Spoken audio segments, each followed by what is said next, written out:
things to drink and eat over there, and you can just go get them. If you can get them. What's over there? There's cookies, there's coffee. If you can get to it in this maze of seats, you can eat it. That's the challenge. And again, are there any one word, one sentence comments from your discussion of new approaches? Does anyone say these are new approaches that are important to pay attention to? Forest bathing. Forest bathing. I have so many images in my head. What are you talking about? Are we doing that tonight? What is forest bathing? It's a movement that started in Japan, but it's Not too handy, but okay. No, but there is a group in Southern Ontario. The practitioner that I know lives in London, but he takes people into the woods and he helps you to use your senses. Oh, nice. To pay attention to nature. Okay. Sensory experiences. Sensory And experiences. it takes an hour and a half, 2 hours maybe, and you're not going very far. That's interesting. That is a move. Meditative Yeah. experience. Yeah. There are lots of organizations now trying to, what they would call aesthetics, or these experiences of the natural world, to try to pay very close attention to them. Have them and pay close attention. Very nice. Anything else? Yes? Mary Ellen Francoeur is giving a women's retreat on the theme of what trees teach us about love. Okay. Trees radiating the divine. Okay. And there's a prophetic voice. Okay. You can get information afterwards, perhaps? Anything else? Yes. Our community is experimenting with a new technology. It's called the rocket. There's about 5 of them internationally, and it's high-speed composting. High-speed composting. The rocket. Look it up. The rocket. For your institution. Good.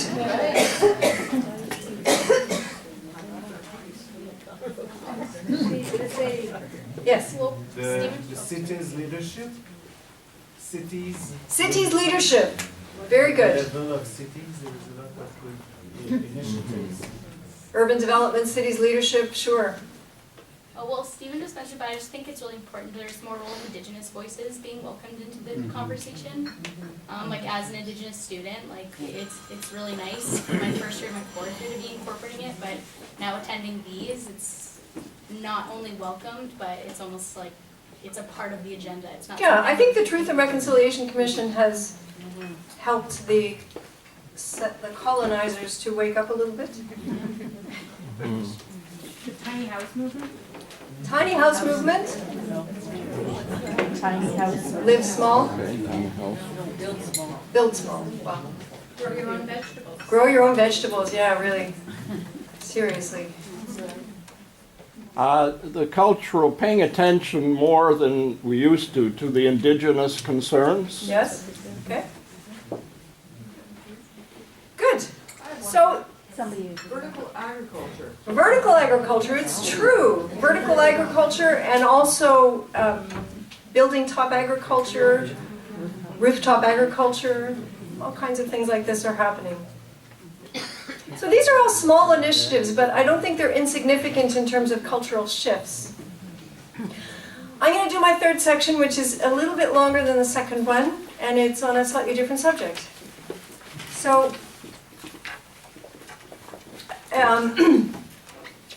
I want to talk about wonder. And I don't want to talk about it as something fluffy or trivial or incidental. So I'm going to start with a quote from Abraham Joshua Heschel, who says, "What we cannot comprehend by analysis, we become aware of in awe." So when we use the term, "I wonder," it's usually because I'm pondering something. When we use the term wonderful, it tends not to mean full of wonder. It usually means just fantastic. That's just great. And I want to focus on the structure and the meaning of experiences of wonder. Because I think it has something to contribute to what we're trying to do. And there is a resurgence of interest in wonder. Excuse me. So most people have had experiences of wonder. In my experience, very few people ponder this experience. Very few people try to think through, what is this experience, how is it important, how does it educate me, and what importance does it have for what I'm doing.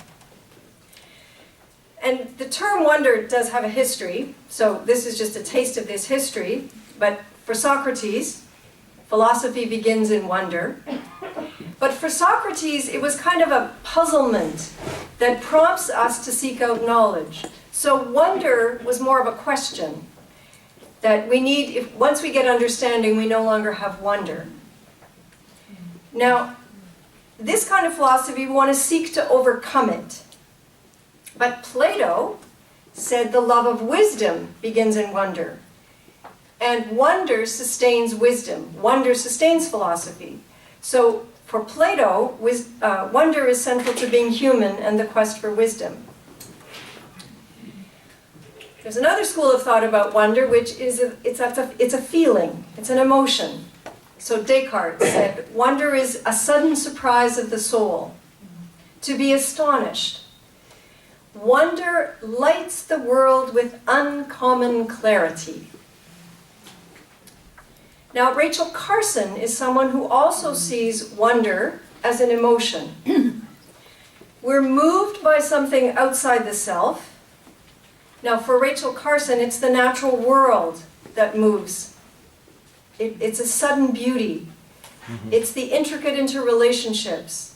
It's the power of the natural world, including the power of water, which can also provoke a kind of dread, but she would include that in wonder. The contingency of the natural world, the ingenuity of its design, the stunning fact and the ultimate mystery. That's Rachel Carson's understanding of wonder. And I want to distinguish this between wonder and fascination, because we might be very impressed with the complexity of an urban design, or impressed by the power of a computer. But these are human creations, and for Rachel Carson, they don't yield wonder. They just yield fascination, or we're impressed. And we can be exhilarated by these, but she would say these are not wonder. Wonder is much more specific. Sometimes wonder evokes delight, sometimes joy, sometimes breathtaking awe. Sometimes we feel wonder at the vastness of time and space, at the deep mysteries beyond human knowing, a radical openness that we are not the center of reality, or the profound otherness of a shark, or a moose that is quite indifferent, that they can't be possessed, and we might not be comfortable, but this is wonder. We can't possess them. Some would say that wonder awakens a yearning, a thirst, a desire, that there's so much more that we can't see, that we can't feel or know or possess. So then wonder becomes a way of seeing. It's a capacity to see a tree or a leaf, and to really ponder that every leaf on every tree has been different.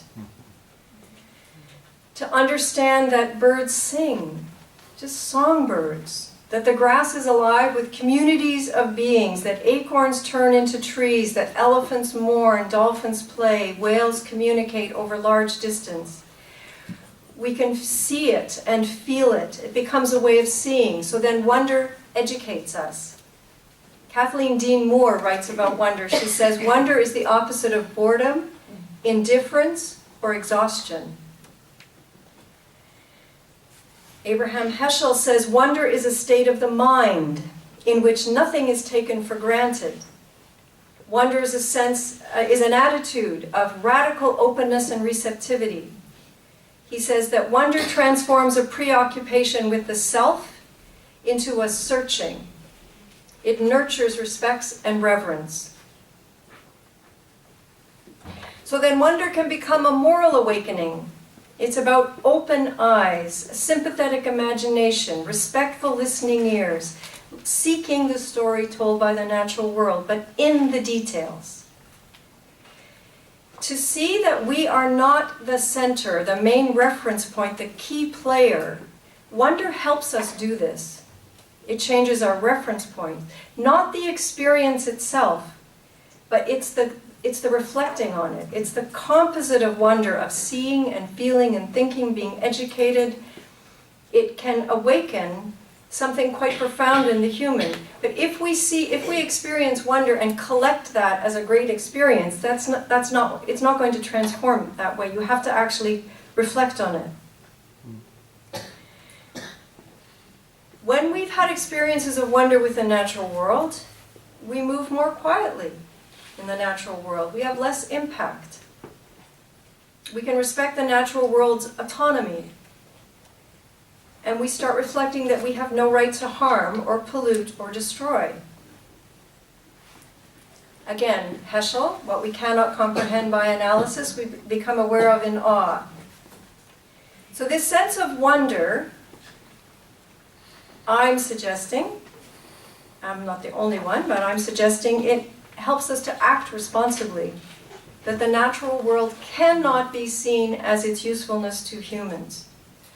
So wonder nurtures respect, reverence, and responsibility.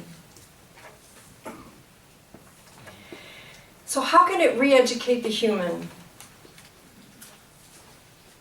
It's not that we aren't natural creatures, says Kathleen Dean Moore. It's not that we don't live always in the most intimate contact with the natural world that seeps in our pores and rushes through our blood. It's that we lose track of it, and we deny it, and we shut ourselves off from the large part of our own humanity. I think, maybe I'm speaking for myself, but there's no doubt that the economic and political forces that are active in the world around us are spinning most of us in smaller and smaller circles, creating a kind of solipsism that comes from separation from the natural world and an inability to respond to this political vortex. I think the bright lights and the noise and the petty politics and the fast-paced lives are keeping us blind. I think self-importance, self-absorption, notions of success, and they can inflate and distort our lives and our relationships. We can talk somewhat endlessly about Donald Trump. We can surround ourselves with news about suffering and violence. We can look at the destruction in Syria, the killing of environmental activists, or another whale dies in a collision with a boat. I'm not diminishing in any way the importance of attending to these issues and doing what is possible and more than what's possible. We all have to be active, involved in resistance and restoration. It's more what fuels that work. Wonder deepens lives that might otherwise be shallow. Wonder educates our awareness, awakens our mind, and propels a sense of responsibility. It does remind us that there is beauty. There's ingenuity and extraordinariness in this elegance of life that we did not create, we can't control, we don't know much about it, but we can destroy it. Experiences of wonder, I think they need to be cultivated. They need to be protected. They need to be promoted, not as something extra to do at the end of the day of, oh, how lovely. I think they're far more profound to human dignity. Rachel Carson again, a sense of wonder offers hope, not just for the thriving of the more than human world, but for humans. She would see this as a form of virtue ethics. Wonder is a keystone virtue of this era of reckless destruction. Wonder is a source of decency and hope and restraint. That's Rachel Carson. I think wonder can serve as a corrective, an antidote to the violence we perpetuate towards the earth. Paul Hawkins, everyday ordinary people confront despair, powerlessness, and incalculable odds to restore a semblance of wonder, grace, justice, and beauty to the world. Heschel, again, says, our goal should be to live in radical amazement, to get up in the morning and look at the world in a way that takes nothing for granted. Everything is phenomenal. Everything is incredible. Never treat life casually. To be spiritual is to be amazed. That's Heschel. Underlying experiences of wonder, there is meaning and significance, and the natural world is the easiest place to awaken wonder. To nurture this, reflect on it, cultivate it, and raise its importance in our work. Wonder is not trivial, it's not incidental, it's not extra, and it's not fluffy. And I'm not suggesting in any way, oh, let's all go out and have experiences of wonder while the earth deteriorates, or while violence escalates, or truth talk disintegrates, or inequities intensify. It's not a superficial, unlovely experience. It's something that can educate us and orient us and cultivate us. It can make us far better activists, far better prophets. If you think of much of the work that's done, certainly in the justice movement, it's infused with a certain kind of anger or fear or despair. And I'm suggesting all that work can be done infused with wonder. And it doesn't make us romantic lightheaded. It's much more powerful than that. I think we need something like wonder to have movements of resistance and civil disobedience. We need strength to face ecological decline, the food shortages, the water reductions, climate change, the loss of animal communities. We have to face that this is going on, this is going to occur. So what kind of people are we going to be in the face of this? I think religious communities and people with religious sensibilities need to be involved in discussing how we are going to face this. Because as the earth diminishes, so will our spiritual capabilities. So will our interior awareness. Because the degradation of the natural world is also the degradation of interiority and spiritual sensibilities. So spirituality needs a strong and credible voice. Economics cannot be the framework for a sustainable and just future. We need science to understand nature. We need eco-justice. We need to pay attention to new approaches. And the experience of wonder in the natural world, the thing about it is you don't have to learn it. It's all peoples, all ages, all cultures. It's possible, as long as there is somewhere to experience it. Wonder expands our being and yet makes us humble. Wonder sustains. It's an antidote to despair, and it can orient our daily lives. Wonder can fuel political action, and wonder can soothe and restore the soul. Wonder nurtures respect, reverence, responsibility, and resistance. And I'm going to end my part with another quote from Rabbi Heschel. Humankind will not perish for want of information, but only for want of appreciation. The beginning of our happiness lies in the understanding that life without wonder is not worth living. What we lack is not a will to believe, but a will to wonder.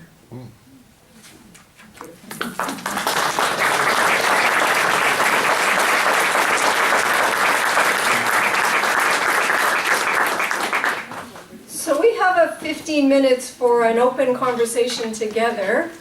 If you would like to do that, please feel free to go get yourself some goodies over there if you would like. Comments, Mary Lou? What was number 4? You had. No, like, no, I Come and see me after, we'll take a look. No, you had number 1.